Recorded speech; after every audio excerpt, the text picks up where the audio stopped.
Hey y'all, today is Saturday, September 13th, and I want to come to you guys with a quick word.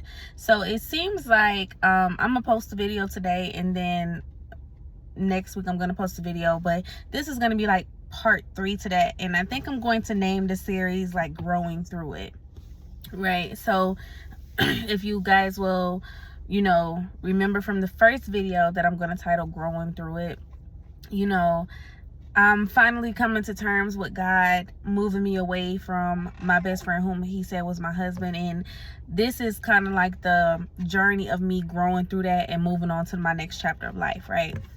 And so today, this one is going to be, growing through it. It's a new day.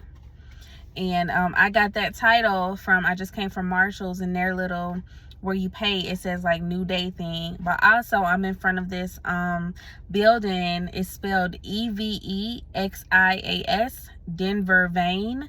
And I know Eve means life or life-giving, and I just looked up, and XIA means like glowing sunrise, or glowing of the sunrise, or like dawn or something like that. And so it's a new day.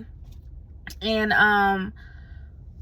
what I want to talk about with this episode is just the emotions that I'm feeling today. So in this season of healing, God is continuing to remind me that this is a new thing. He's doing a new thing, and a part of me accepting the new thing is letting go of the old thing and the old ways. And of course, I talked about that in the last episode, which was, I'm gonna title that like clinging to the old ways, or let go of the old ways. But you guys saw the devotional that I referenced in there. But today I'm having a little bit of an emotional moment.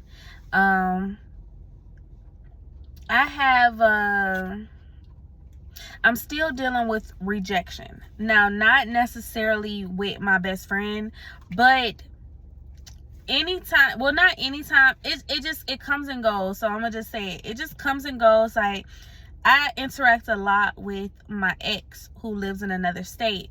I interact with him a lot now. Again, I'm not here to say that that man is my husband. Y'all, I'm going to keep saying that because I want y'all to know and understand that I know that God will use romantic interest or men in that way just to show me things about myself, and to also like give me the treatment that I deserve, right? God does not desire for us to be on here struggling. He desires partnership. It does not have to be marriage. It can be with your best friend. It can be with your parents. It can be with your coworker. He desires relationship. He desires for us to mutually assist each other, right? So even if that man is not in my life long term, he is very much helpful in this season of my life, right? And so there are some moments where my personality, I'm very flirtatious, I'm very out loud about my emotion. I'm very expressive, right? If I like you, you're going to know I like you. I want to make you feel good. So I might flirt with you and call you fine, handsome, you the finest thing that I done seen. If I'm in your presence, I might want to touch on your arm or hold your hand or just hug you a lot. Like, I'm very expressive about my emotions. It's never a question of how I feel or if I want to be there, right? I ain't gonna say how I feel, because I could do all that and not want to be with you. I just, want to express that emotion at that time. So which I don't do that. Like, I don't do that with everybody just because I know that wires can get crossed or whatever. But I can express, I'm very expressive in that way, right? And he's expressive in that way in person, but like over the phone or through text, not really so much so. And I know and I understand that. So that's why, like, for me, I could flirt with him real heavy today, and he could not match my energy, and I'll be okay, right? So there, majority of the time, I'm cool. Like, I said what I said. I said you the finest chocolate man I've ever seen, and that's that. I don't care how you feel about it. That's what I said. And I'm cool with his response or I don't want to say lack of response, because he usually responds, but whatever, if I don't get that same energy back, right? But then, like, I have moments like today where if I don't get the response, I feel rejected. And it'll put me in a situation where, like, I might want to fall back, and I might want to say, you know, maybe I don't know, not necessarily announce it, because I always feel like I have to announce when I want to take a step back from somebody, but it will do something to my mind. Like, it will affect me mentally and emotionally. And I have found myself being in a bad space for like the past 2-3 hours because of his lack of response to, or his lack of affection towards it. And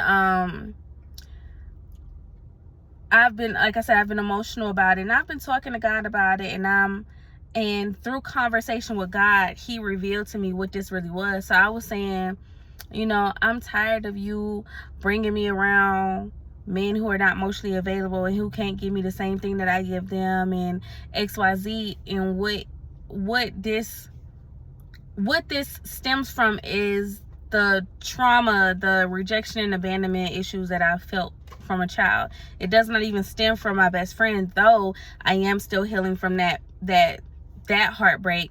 But it doesn't just stem from that. It stems from a long time ago. It stems from me not receiving that rejection, or not receiving that love and that welcoming and that affection when I was a child. And so these are some things, these are some wounds that were triggered when I walked away from my best friend, and I'm still healing from those things now. And what God was saying to me in this is, you know, I don't still have to be bound by that. Like, just because that is what's happened before, just because that is what has happened over my 30 years of life, does not mean it's going to happen in this new chapter he is bringing me into. And he's saying, like, I'm not going to allow that to happen. I'm not going to allow somebody to do that to you again. I'm not going to allow somebody to be like that with you again. Like, you're going to receive the love that you want, but you have to slow down. Like, you can't rush it. And I know that that's something that I'm still dealing with and still having to learn, because I've been in a drought, and because I have gone so long without it, it's kind of like I'm in this it's now or never mode. So if you don't tell me that you want me now, then you don't never want me. If you don't tell me that you want me today, then you don't never want me. If you ain't putting through the efforts today, and you don't tell me that you're putting through the efforts today, then you ain't really trying to do it. And that's not true. That's not true. And that's what I've been saying, like, through these past 2 videos. I'm healing because there are some things in my mind that I'm going to have to rewire, and I'm really going to have to tell myself, like, Leah, that's not what that means. That does not mean that. And I said this to somebody. I said, I already know that just because a man is rushing to be with me does not mean that he's serious about me. And just because a man is slow about coming to me does not mean that he's not serious about me. I already know that. But sometimes when I get trapped in my emotions, it's hard for me to come out of my feelings and really understand the reality of it. And so, you know, in this season, God wants to remind me, like, I'm no longer bound by the feelings that I felt, nor am I bound by the experience that I felt dealing with things with my best friend. I'm not bound by that no more. I'm not. Yes, I was hurt. Yes, it hurt God that I was hurt, but I'm not bound by that. So I don't have to think moving forward that every man is going to do the same thing to me, that every man is going to struggle with loving me out loud and struggle with accepting God's will for his life, which means me. Every man is not going to do that, right? And I already know whoever my husband is, he's probably not going to be as energetically expressive as I am, because like I said in one of my last videos, listen, me and my son, we are a lot together. We are very, very emotional. We are very, very energetic. We probably need somebody who's a little bit more low-key for us, so we can have some balance in that household. But I know that, and I receive that, and I welcome that. And God is just wanting to remind me that, you know, this experience happened, and it happened for a reason. Like, everything happens for God's reason. We don't go through anything for no reason. Nothing is wasted, and we know that, y'all.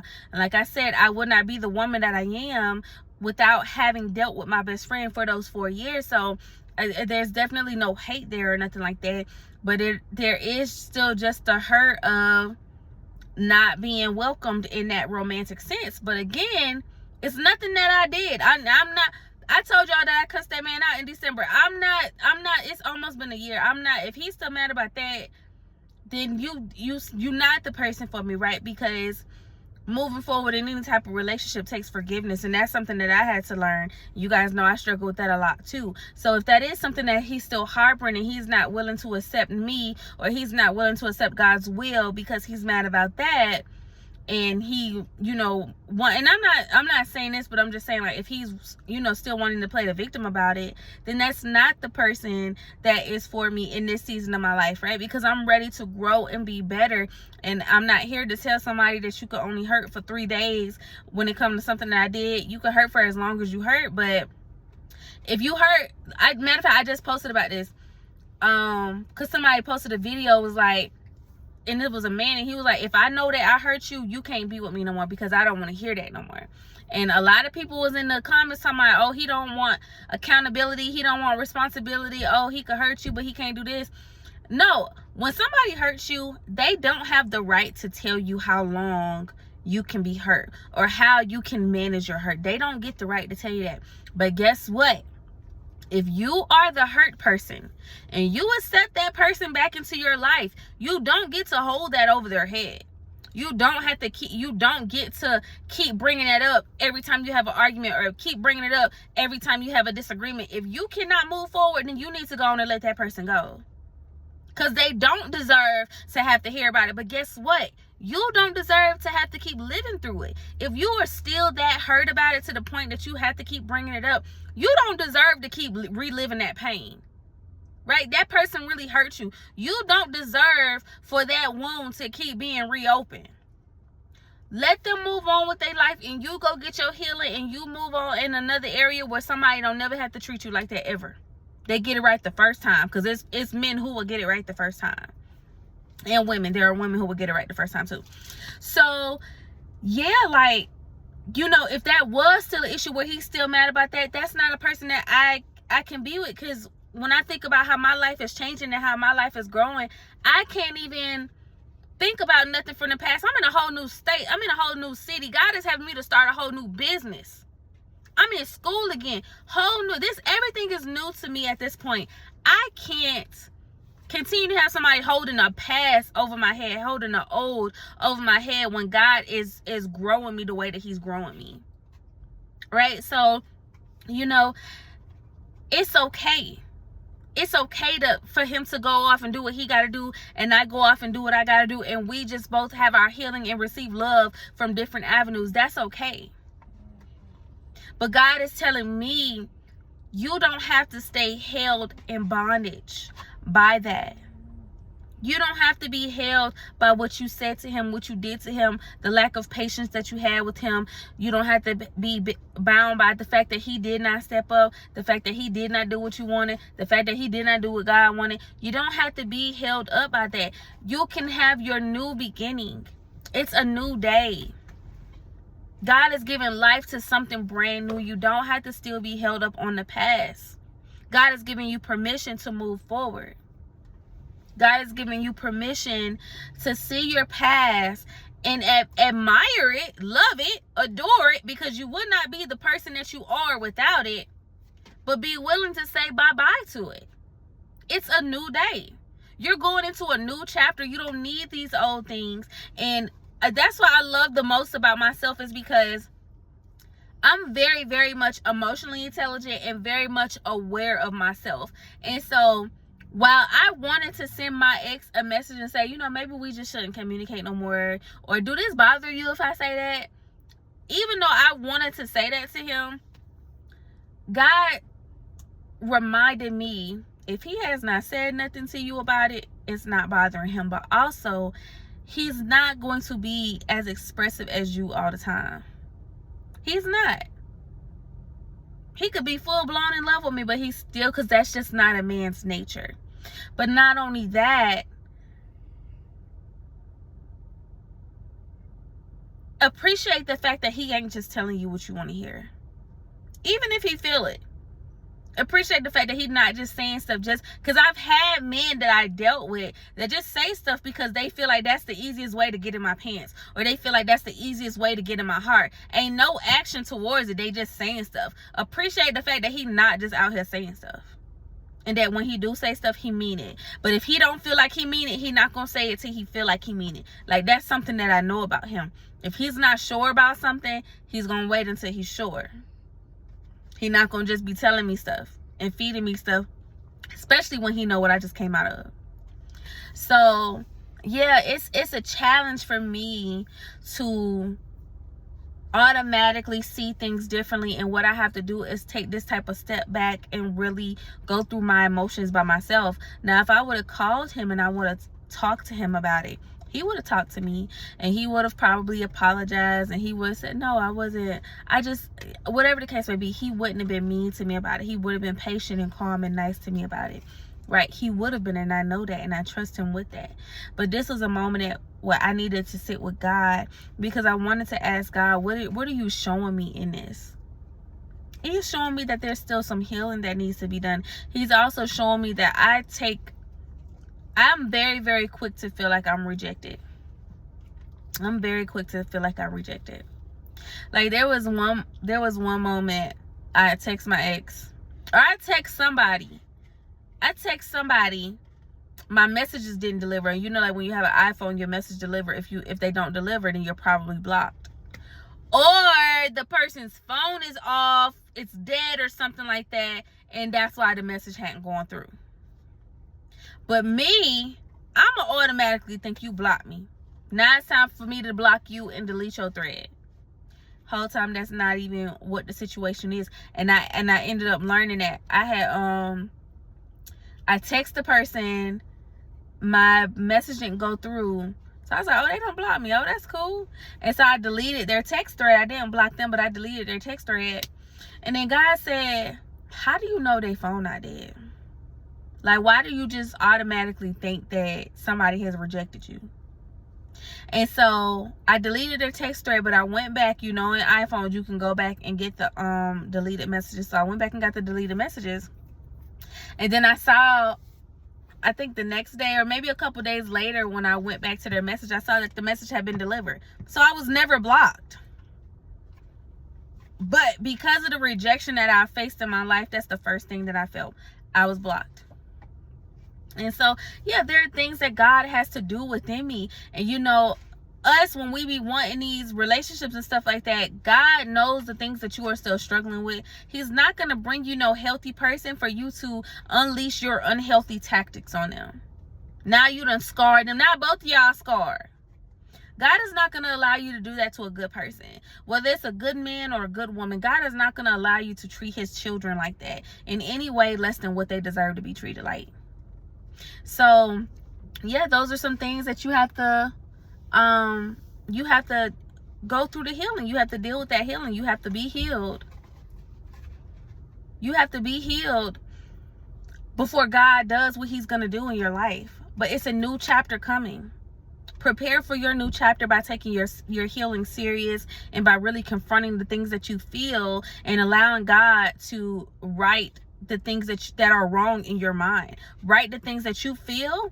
God is going to reveal to you, okay, that's not what that is though.